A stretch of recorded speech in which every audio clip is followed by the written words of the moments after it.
नमस्कार दोस्तों, पिछले काफी दिनों से आप लगातार सुन रहे होंगे कि डब्ल्यूएचओ के द्वारा बहुत ही जल्द कोवैक्सीन का अप्रूवल दिया जा सकता है। लेकिन यहां पर जो लेटेस्ट खबर आई है, कल डब्ल्यूएचओ ने यह कहा है कि अभी के लिए वो अप्रूवल नहीं देंगे। ये आप देख सकते हो, no approval for Covaxin yet, WHO says additional clarifications needed from Bharat Biotech. तो इस वीडियो के अंदर मैं आपको डिटेल से बताऊंगा कि ऐसी क्या बात हुई है जिसकी वजह से यहां पर यह अप्रूवल नहीं दिया गया है। और आपको समझने की आवश्यकता है कि जो भारत बायोटेक के द्वारा ये वाला जो कोवैक्सीन बनाया जा रहा है, वो बनाया जा रहा है फ्रॉम द होल जो वायरस है, जो पूरा वायरस है, उसके इनएक्टिवेटेड फॉर्म से ये वैक्सीन बनाई गई है। और ये एक बहुत बड़ा कारण है जिसकी वजह से इसके अंदर इतना ज्यादा डिले हमें देखने को मिल रहा है। तो उसको मैं आपको समझाने की कोशिश करूंगा कि अभी तक एग्जैक्टली हुआ क्या है, सब कुछ जानेंगे। चलिए आगे बढ़ते हैं। लेकिन उसके पहले अगर आप यूपीएससी या फिर किसी भी एग्जाम की तैयारी कर रहे हैं तो सिंपली आप हमारे ऐप को डाउनलोड करिए या फिर studiiq.com पर जाइए। वहां पर सारे कोर्सेज जो है यूपीएससी, स्टेट पीसीएस, बैंकिंग, सभी कुछ आपको काफी कम दाम पर मिल जाएगा।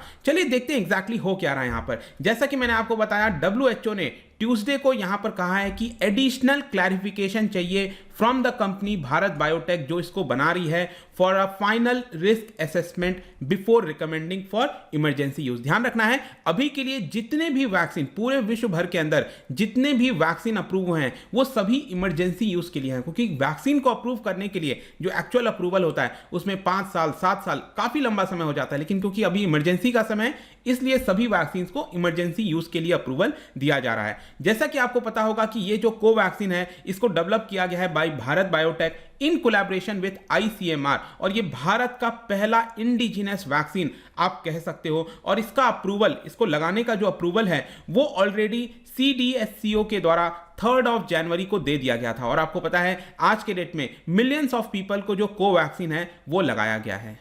लेकिन जब ये अप्रूवल दिया गया था उस समय भी आपको याद होगा कि यहां पर कुछ डिबेट जैसा हो गया था, क्योंकि बोला जा रहा था कि जो एफिकेसी डेटा है वो अभी पब्लिश नहीं हुआ है, उसके बावजूद भी यहां पर अप्रूवल दिया गया है। जो फेज 3 का ट्रायल डेटा है वो भी अभी इनकम्प्लीट है, उसके बावजूद भी यहां पर इसको अप्रूवल दे दिया गया है। डब्ल्यूएचओ का जो अप्रूवल है वो लगातार डिले होता जा रहा है, और जिसकी वजह से बहुत से लोगों को जो इंटरनेशनल प्लान है बाहर जाने का वो भी डिले हो गया है। और यहां पर एक्सपोर्ट में भी थोड़ी बहुत हमें दिक्कतें देखने को मिली थी। अब क्वेश्चन पर सबसे पहले यह आता है कि डब्ल्यूएचओ का यह पूरा प्रोसेस वर्क कैसे करता है। वैसे तो मैं आपको बता दूं कि डब्ल्यूएचओ के अंदर ये जो पूरा अप्रूवल है वो बहुत ही ज्यादा ओपेक है, कहने का मतलब ट्रांसपेरेंट नहीं है। एग्जैक्टली किस वजह से अप्रूवल दिया जाता है, नहीं दिया जाता, उसके बारे में बहुत ज़्यादा क्लैरिफिकेशन नहीं है। वैसे मैं आपको बता दूं कि यहां पर जो भारत बायोटेक है उन्होंने इमरजेंसी यूज लिस्टिंग के लिए, मतलब कि डब्ल्यूएचओ से इमरजेंसी यूज लिस्टिंग का अप्रूवल मिल जाए, इसके लिए भारत बायोटेक ने 19 अप्रैल को एक्सप्रेशन ऑफ इंटरेस्ट को सबमिट किया था ताकि ये अप्रूवल मिल जाए। लेकिन डब्ल्यूएचओ ने उस समय कहा था कि और ज्यादा हमें इंफॉर्मेशन की आवश्यकता है ताकि हम इसको कंसीडर कर सकें। वैसे फिर भारत बायोटेक ने कहा कि देखिए, हमने करीब 90% जो भी रिक्वायर्ड डॉक्यूमेंट्स है उसको सबमिट किया है, और बाकी के जो डॉक्यूमेंट्स है उसको जून तक सबमिट कर देंगे। फिर क्या हुआ, यहां पर जून के महीने में वापस से जो डॉक्यूमेंट्स है उसको सबमिट किया गया, और फाइनली डब्ल्यूएचओ ने ये जो एक्सप्रेशन ऑफ इंटरेस्ट है, मतलब जो पहला स्टेप होता है अप्रूवल के लिए, उसको एक्सेप्ट कर लिया। और उसके बाद जैसे जैसे डेटा आने लग गए, यहां पर डब्ल्यूएचओ ने उसके बारे में कंसीडर करना स्टार्ट कर दिया।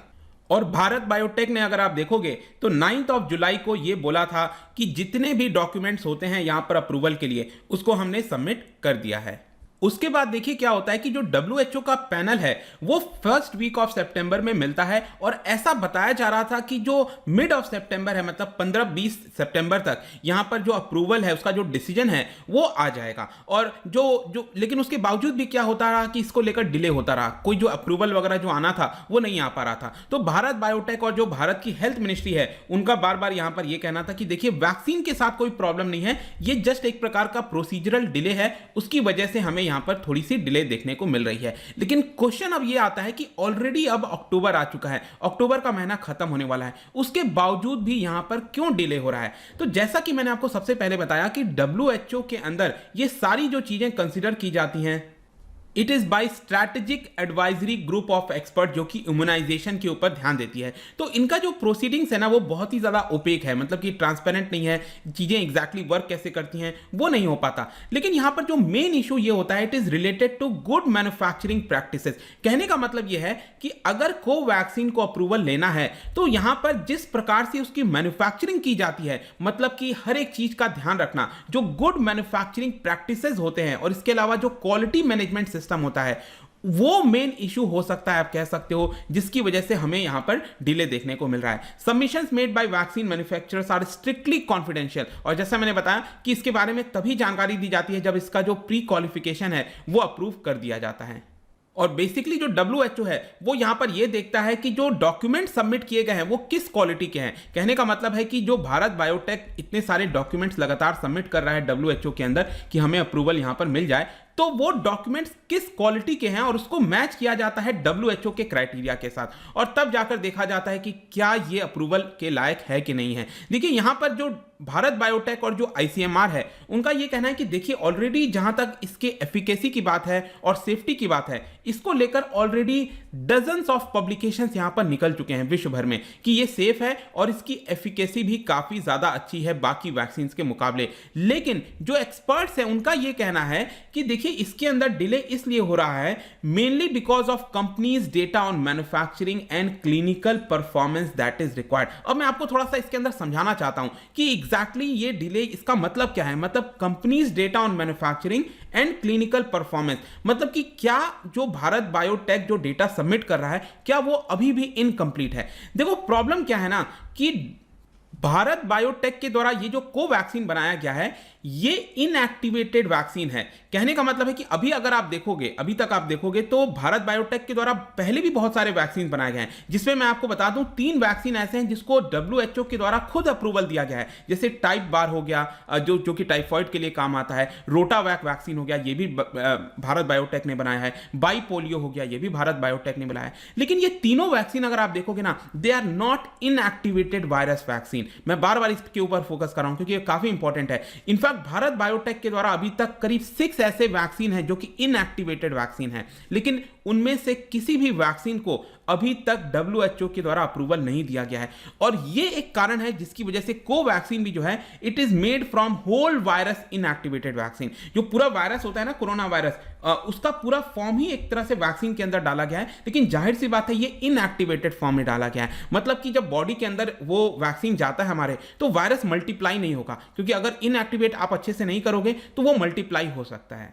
तो प्रॉब्लम क्या हो रही है कि यहां पर भारत बायोटेक को वो सभी डेटा सबमिट करना है WHO के पास जिसमें उनको दिखाना पड़ेगा कि जो वैक्सीन हमने बनाई है उसके अंदर जो होल वायरस है वो इनएक्टिवेटेड फॉर्म में है। मतलब भारत बायोटेक को ये प्रूव करना पड़ेगा थ्रू डॉक्यूमेंटेशन। अब प्रॉब्लम क्या होता है इसके अंदर कि इसको प्रूव करना बहुत ज्यादा मुश्किल होता है। मतलब कि उसको डॉक्यूमेंटेशन करना इनएक्टिवेटेड वैक्सीन का वो बहुत ज्यादा मुश्किल होता है, जिसकी वजह से आप कह सकते हो ये बहुत बड़ा चैलेंज है और ये एक कारण आप कह सकते हैं कि यहां पर वैक्सीन का अप्रूवल इतना जल्दी नहीं हो पा रहा है। ध्यान रखिएगा, मैं ये नहीं कह रहा हूं कि वैक्सीन में कोई प्रॉब्लम है, लेकिन वैक्सीन के लिए जो डेटा जुटाना है वो थोड़ा मुश्किल होता है और इसी की वजह से ये डिले आपको देखने को मिल रहा है। इनफैक्ट मैं आपको बताऊं मार्च के महीने में जो ब्राजील का वैक्सीन रेगुलेटर है उन्होंने यहां पर बयान दिया था कि हो सकता है कि भारत बायोटेक ने कुछ स्टेप्स मिस कर दिया गया होगा और यहां पर प्रूव वो नहीं कर पा रहे हैं कि वैक्सीन के अंदर जो वायरस है वो फुल्ली किल्ड है, मतलब इनएक्टिवेटेड फॉर्म में है।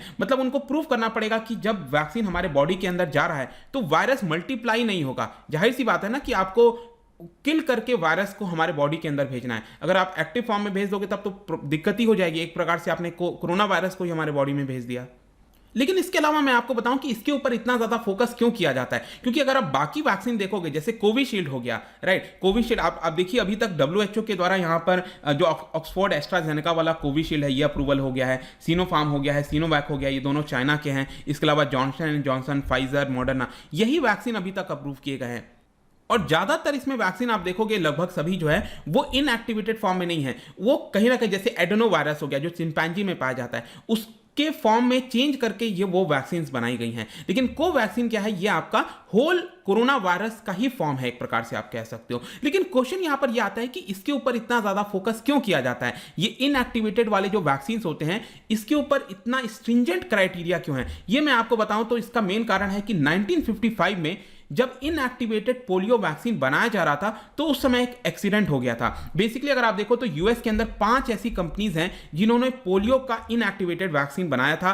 उसमें क्या हुआ कि उस वैक्सीन के अंदर जो वायरस है पोलियो का, वो पूरी तरह से किल नहीं हुआ था, मतलब वो इनएक्टिव नहीं हुआ था, जिसकी वजह से क्या हुआ, देखिए 40,000 बच्चों को, मतलब जिनको वैक्सीन लगाया गया था उनके अंदर पोलियो हो गया। आप सोच के देखो, मतलब कि आप इनएक्टिवेटेड जो वैक्सीन बना रहे हो उसके अंदर आपको 100% श्योर होना पड़ेगा कि वो जो वायरस है वो पूरी तरह से मर चुका है, किल हो चुका है। लेकिन आप देखिए 1955 में 40,000 बच्चों को पोलियो का माइल्ड वर्जन हुआ था, कोई ज्यादा नहीं, जिसमें से 164 केसेस ऑफ पैरालिसिस हो गए थे और 10 बच्चों की मृत्यु भी हो गई थी। इसी की वजह से यहां पर जो प्रूफ ऑफ प्रॉपर इनएक्टिवेशन है उसकी रिलायबिलिटी बहुत ज़्यादा जरूरी होती है। कुछ लोग कह सकते हैं कि देखिए ऑलरेडी कोवैक्सीन इतने मिलियंस ऑफ डोजेस लगाए जा चुके हैं, सिर्फ भारत में नहीं और भी कई जगह आपने देखा होगा कि यहाँ पर मिलियंस ऑफ डोजेस लगाए गए हैं कोवैक्सीन के। इनफैक्ट मैं बता दूं कि मैंने खुद कोवैक्सीन यहाँ पर लगाया है, तो किसी को अभी तक कोई ऐसा दूसरा प्रभाव तो हुआ नहीं है। लेकिन हम ये कारण नहीं दे सकते इसके अप्रूवल के लिए।